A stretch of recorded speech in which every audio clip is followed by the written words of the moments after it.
Conversation of KCC tutorials.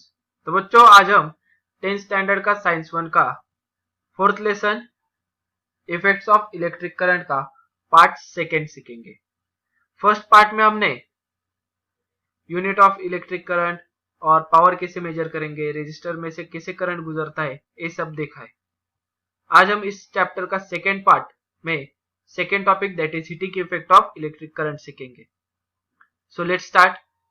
When a resistor is connected in a electric circuit, जब हम resistor connect करते हैं electric circuit में, heat is produce in it. ये भी देखा है हम कि वहां पे क्या होता है, रेजिस्टर गर्म होता है यानी कि हीट प्रोड्यूस होती है।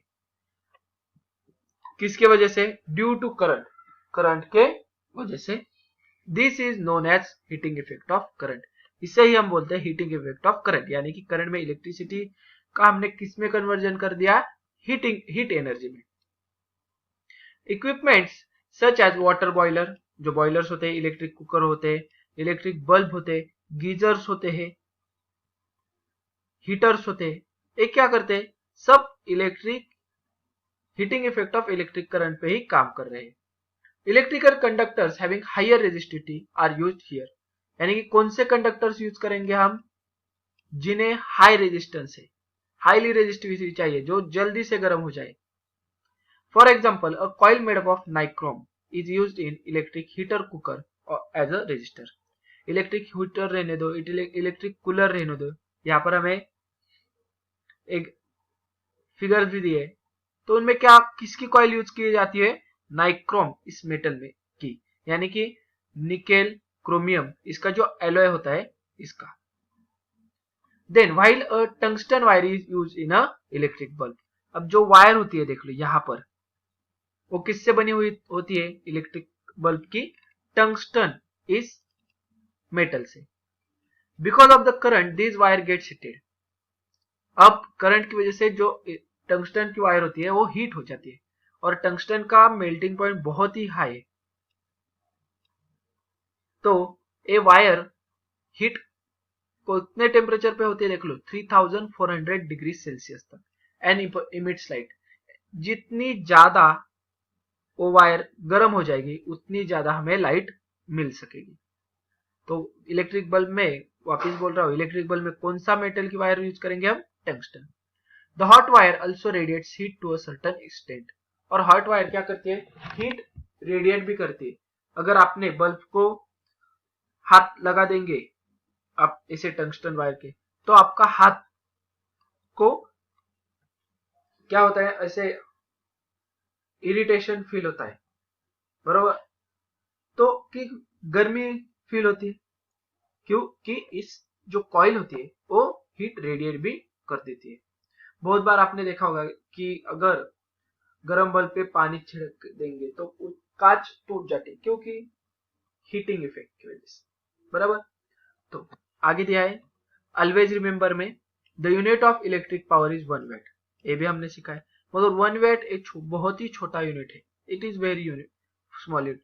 क्योंकि देख लो, हम जो घर में बल्ब लाते हैं वो 12 वाट, 15 वाट, 20 वाट, 50 वाट, यहाँ तक कि जो बड़े बड़े मॉल से 100 वाट के बल्ब होते हैं। तो हम 1 यूनिट, ऐसा यूनिट जो 1 वाट यूनिट है वो यूज नहीं कर सकते। उसकी बजाय हम कौन सा यूनिट यूज करते हैं? 1000 वाट और 1 किलो वाट। 1000 यानी कि 1 किलो, तो 1 किलो वाट और 1000 watt. In practice, if 1 kilowatt power is sent for 1 hour, 1 kilowatt power हमने पावर 1 घंटे के लिए यूज की, तो कितना हो जाएगा? देख लो, power is equal to 1 kilowatt multiply by 1 hour of electric energy is use. So electric energy कितनी यूज की है हमने? अब जूल्स में निकालेंगे। 1 किलो वाट आर, यानी कि 1 किलो वाट 1 घंटे के लिए, इसे बोलते हैं 1 kilowatt hour. 1 kilowatt के लिए 1000 वाट, और 1 आर में यानी कि 1 घंटे में देख लो कितने मिनट होता है? 60 मिनट्स। अब 60 एज इट इज रखता हूं, और मिनट यानी कि कितने सेकंड्स होते हैं? 60 seconds. So 60 multiplied by 60, 6 6 are 36, 00 as it is second, 3600 seconds होते हैं। इन दोनों का मल्टीप्लीकेशन करने के बाद देख लो, 1 2 3 4 5 आ गया।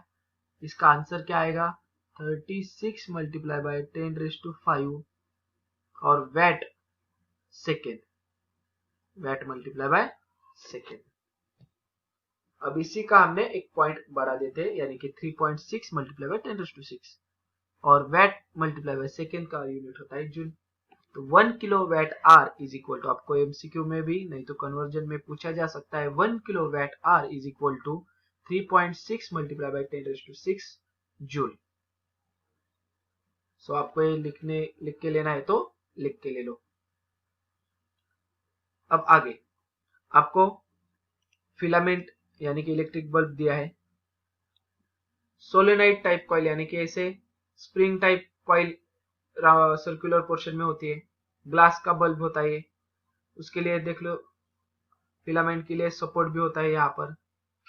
इसके अंदर क्या होगा देख लो, इसके अंदर वैक्यूम होना चाहिए, इनर्ट गैस भरा हुआ होता है, नहीं तो नाइट्रोजन गैस, दूसरा गैस नहीं चलता।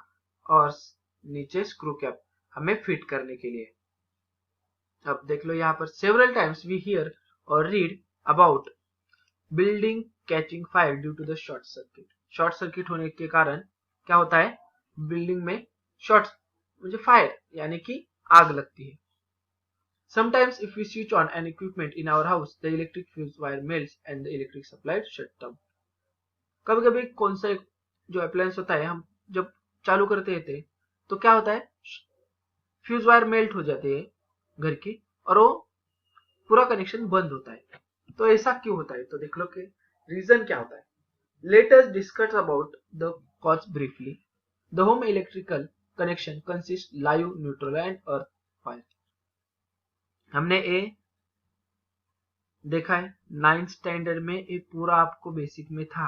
लाइव वायर के लिए लाइव वायर क्या करती है, करंट लाती है। न्यूट्रल वायर का करंट क्या करती है, करंट वापस लेकर जाती, return the current. And earth wire क्या करती है, तो अर्थ वायर क्या करती थी, वो मेटल प्लेट को अटैच होता था जो कि अर्थिंग का काम करती थी। अब जो इंडिया में लाइव वायर और न्यूट्रल वायर के बीच कितने पोटेंशियल डिफरेंस होता है, 220 वोल्ट्स का। The earth is connected to ground, और अर्थिंग वायर कनेक्ट होती है ग्राउंड में। Due to fault in equipment और if the plastic coating on the live and neutral wire gives away, यानी कि अगर इक्विपमेंट में कुछ खराबी आ गई, नहीं तो क्या हो गया, जो कवरिंग होती है वायर्स के ऊपर वो किसी कारणवश क्या हो गई, निकल गई, तो क्या होगा, the two wires come in contact with each other and large current flows through the producing heat. इसकी वजह से क्या होता है, बहुत सारा करंट आता है सर्किट में। शॉर्ट सर्किट होना यानी कि देखो पाथ कैसा होता है, दोनों वायर्स पास में आ गए तो शॉर्ट पाथ होता है, और इसकी वजह से शॉर्ट सर्किट कैसे शॉर्ट हो जाता है और हीट प्रोड्यूस होती है। इफ एनी इनफ्लेमेबल मटेरियल यानी कि जो आग कैच करता है, फायर कैच करता है, ऐसे कौन सा भी मटेरियल जैसे वूल, क्लोथ, प्लास्टिक, कौन सा भी material exist around the place, it can catch fire. तो अगर आजू बाजू होगा तो क्या होगा, उसे आग लगेगी। Therefore a fuse wire is used as a precautionary measure. So इसके लिए हम फ्यूज वायर यूज करते हैं। अगर ऐसा ज्यादा करंट आ गया सर्किट में तो क्या होता है, फ्यूज वायर मेल्ट हो जाती है और इलेक्ट्रिक करंट बंद हो जाता है। We have learn about fuse wire in previous standard, जो सिखा है वही मैंने अभी बताया। As soon as a higher current flows in a circuit, the fuse wire melts. जब हाई करंट आता है तो fuse wire melts, break the circuit, circuit को ब्रेक कर देती है, and any mishap is avoided, any accident बुरा जो होने वाला था तो क्या है, अवॉइड कर देता है, वो होता नहीं। तो आगे देख लो, many times particularly in summer season huge electric power is used in the evening due to the home lighting, fans, air conditioners, use of electricity in shop. Many times particularly summer season में ही होता है ज्यादा। huge power supply is used, बहुत ज्यादा मात्रा में power supply यानी कि इलेक्ट्रिक पावर यूज की जाती है। होम लाइटनिंग, अब शाम को हर एक घर में लाइट जलने वाली है, फैन लगने वाले थे, समर है तो फैन, एयर कंडीशनर, कूलर, ये सब चालू होता है लोगों का। इलेक्ट्रिसिटी इन शॉप्स, और जो शॉप्स यानी कि देख लो ये सब बेचने वाले जो शॉप्स होते हैं उनमें तो बहुत ही इलेक्ट्रिसिटी यूज होती है। As a result excessive current is drawn from the transformer supplying the electricity. तो बहुत ज्यादा मात्रा में जो ट्रांसफार्मर हमारे यहाँ इलेक्ट्रिसिटी सप्लाई करता है उसमें से ज्यादा हम क्या करते हैं, करंट लेते हैं। And if the capacity of the transformer is insufficient, मगर उस ट्रांसफार्मर की अगर कैपेसिटी ही नहीं है, हमें जितना चाहिए यानी कि पूरे इलाके को, उस इलाके को जितना एनर्जी, इलेक्ट्रिक एनर्जी चाहिए उतनी देने की कैपेसिटी ही नहीं है, इट्स फ्यूज वायर मेल्ट्स, तो उस ट्रांसफार्मर की फ्यूज वायर जो होती है वो मेल्ट हो जाएगी, क्योंकि उस सर्किट में ज्यादा करंट खींचने लगेगा ना, और हीट बढ़ जाने के कारण उसकी भी फ्यूज वायर मेल्ट हो जाएगी and supply gets shut down, और वहां का सप्लाई, उस ट्रांसफार्मर का ही सप्लाई शट डाउन होता है। तो अपने आप हमारे घर में जो इलेक्ट्रिसिटी आती है वो भी शट डाउन हो जाती है। Such events are called as overloading, इसे हम बोलते हैं ओवरलोडिंग, यानी कि जितना लोड ट्रांसफार्मर में चाहिए उससे ज्यादा हम उस पर देते हैं। अब नीचे आपको बहुत सारे फ्यूज वायर्स के पिक्चर्स दिए, देख लो एक छोटा फ्यूज वायर है, फ्यूज और इसके दोनों जो होल से इनके बीच एक वायर अटैच की होती है, वो वायर मेल्ट हो जाती है। These are the different types of fuse wire. आपने ए वाला जो है ब्लू पोर्शन में पोर्सिलेन से बना हुआ, आपने घर में देखा होगा, अगर आपके घर की जो फ्यूज वायर होता है मीटर में पुरानी सिस्टम होगी तो ए वाला और ए वाला जो पोल्स पे होते हैं वहां पे हमें दिखाई देते हैं। और इस राइट हैंड साइड को एमसीबी दे, अब ये मॉडर्न घर में बहुत सारे घरों में यही एमसीबी हम यूज करते आते हैं। अब तो देख लो इसके बारे में भी पढ़ते हैं। This that's miniature circuit breaker, that is miniature circuit breaker का short form MCB switches are used in home, घरों में ऐसे ही स्विचेस यूज होते हैं। When a current in the circuit suddenly increase the switches open and current stops, यानी कि ये जो स्विचेस है वो नीचे गिरते हैं सारे, बहुत सारा ज्यादा करंट आया तो स्विचेस ओपन होते हैं यानी कि नीचे गिरते हैं, एक नीचे वाली पोर्शन। और देन अब क्या होगा, different types of MCBs are use, बहुत सारी मात्रा में ये देख लो, एक एमसीबी 2 3 4, यानी कि कैपेसिटी के ऊपर एमसीबीज है। For the entire house however the usual fuse wire is use, मगर एंटायर हाउस के लिए ए वाले हम यूज करेंगे। अब एमसीबी के बारे में और बताता हूँ, देख लो। अब फ्यूज वायर में क्या होता है, देख लो वायर मेल्ट हो जाती है तो हमें उसे रिप्लेस करना है। जब हम रिप्लेस करेंगे वायर, यानी कि वो जो मेल्ट हुई है वायर, तो इन दो यानी कि यहाँ से यहाँ तक जो जोड़ी हुई थी वो मेल्ट हो जाएगी, तो उसे निकालना पड़ता है और नई वायर यहाँ पे लगा के सर्किट अगेन चालू करना होता है। अब एमसी में क्या क्या होता है, देख लो, अगर शट डाउन हो गया तो ये स्विचेस कहाँ पर होते हैं, इस नीचे वाली पोर्शन में, सिर्फ इनको ऊपर करना होता है, इतना ही आसान काम होता है एमसीबी में। ये बटन्स आपने ऊपर की तरफ कर दिए तो सर्किट चालू हो गया। कभी कभी हमारे घर में इलेक्ट्रिकल अप्लायंसेस का कुछ काम करना होता है और मेन स्विच बंद करना है तो हम एमसीबी नीचे लेते हैं, यानी कि उसे टर्न ऑफ कर देते हैं।